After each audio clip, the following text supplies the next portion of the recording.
Olá, sejam muito bem-vindos ao Acorda Pra Vida. Eu sou Vivian Kerlaken-Facuri e hoje a gente vai falar o que arriscar em Deus. Então curtam, compartilhem, comentem, se inscrevam no nosso canal e aproveitem de mandar esse vídeo para abençoar a vida de outras pessoas. Entrem também no nosso site www.programacordapravida.com.br. Daniel 1, de 12 a 16 diz: Quero pedir que o Senhor faça uma experiência com a gente. Durante 10 dias, dê-nos somente legumes para comer e água para beber. No fim dos 10 dias, faça uma comparação entre nós e os jovens que comem a comida do rei. Então, dependendo de como estivermos, o Senhor fará com a gente o que quiser. O guarda concordou e durante 10 dias fez a experiência com eles. Passados os 10 dias, os 4 jovens israelitas estavam mais sadios e mais fortes do que os jovens que comiam a comida do rei. Aí, o guarda tirou a comida e o vinho que deviam ser servidos aos 4 jovens e só lhes dava legumes para comer. Muitas vezes Deus pede para a gente fazer algumas coisas que são muito estranhas aos olhos dos outros, né? Quem vê fala, nossa, mas que coisa mais estranha. E aqui nesse caso, eles estavam fazendo uma coisa que só o fato de eles fazerem já era meio ofensivo, porque eles estavam querendo ter uma dieta diferente das outras pessoas. E era até uma coisa um pouco arriscada. Mas eles pediram para as Penás fazer essa dieta diferente para eles, porque eles não queriam se contaminar com aquilo, porque eles queriam fazer a vontade de Deus. Eles estavam muito determinados a fazer o que Deus pedia. Do começo ao fim do livro de Daniel, você vê esses 4 jovens, né? Daniel e os amigos dele, querendo fazer a vontade de Deus. E isso é muito importante, porque se você quer ter um final feliz, essa é a única opção que você tem. Só que muitas vezes na nossa vida, fazer a vontade de Deus é algo extremamente desafiador. É difícil. Tem situações que você fala, ai, mas justamente isso, você vai ter que abrir mão de algumas coisas que você gosta muito, você vai ter que contrariar pessoas que você respeita, que você não gostaria de estar contrariando, que vai ficar uma situação chata, mas muitas vezes você tem que fazer e você precisa fazer se você quiser se dar bem na vida.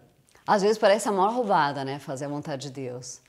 Mas tem 3 coisas que acontecem que são maravilhosas quando você realmente resolve e está determinado a fazer a vontade de Deus. A primeira de todas é que você cumpre com o teu chamado.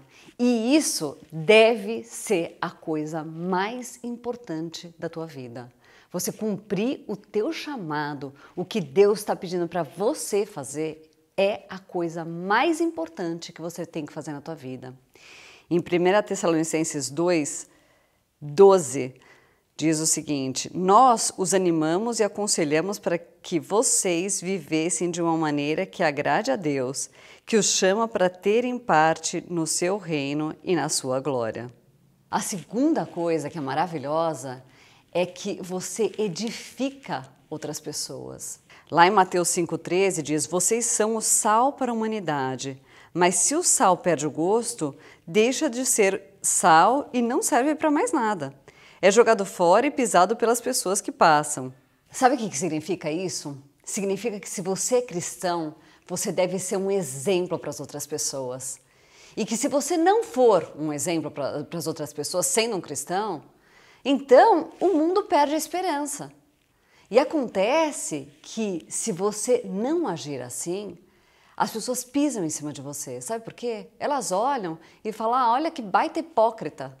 Então você deve agir de acordo com o que Deus quer, deve estar sempre fazendo a vontade de Deus, por isso também, para ser um exemplo para as pessoas, para trazer esperança para as pessoas olharem e falarem, nossa, quando eu vejo aquela pessoa agindo, eu me encho de esperança, eu vejo assim que o mundo ainda tem salvação, a gente ouve muito isso, né? Daí eu vejo que o mundo tem salvação. E é assim que nós cristãos devemos agir, sempre. A gente deve ser o exemplo, nós devemos ser o sal, né? É o que dá gosto para o mundo. E em terceiro lugar, é que quando as pessoas te veem agindo assim, elas crescem na fé. Em Efésios 4, 12 e 13 diz: Ele fez isso para preparar o povo de Deus para o serviço cristão, a fim de construir o corpo de Cristo.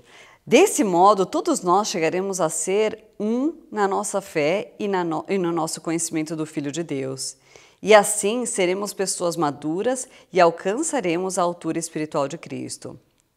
Ninguém nasce cheio de fé. A gente tem que ir se arriscando, né, nas coisas e tendo fé e acreditando e sempre se arriscando cada vez mais para que a gente possa crescer na nossa fé. Então você vai dando passos em direção. E quando você faz isso, as pessoas em volta estão sempre te assistindo e elas também vão crescer. Bom, hoje eu vou ficar por aqui, então curtam, compartilhem, comentem, se inscrevam no nosso canal e aproveitem de mandar esse vídeo para abençoar a vida de outras pessoas. Também você pode ensinar para outras pessoas o que você está aprendendo. Fiquem com Deus.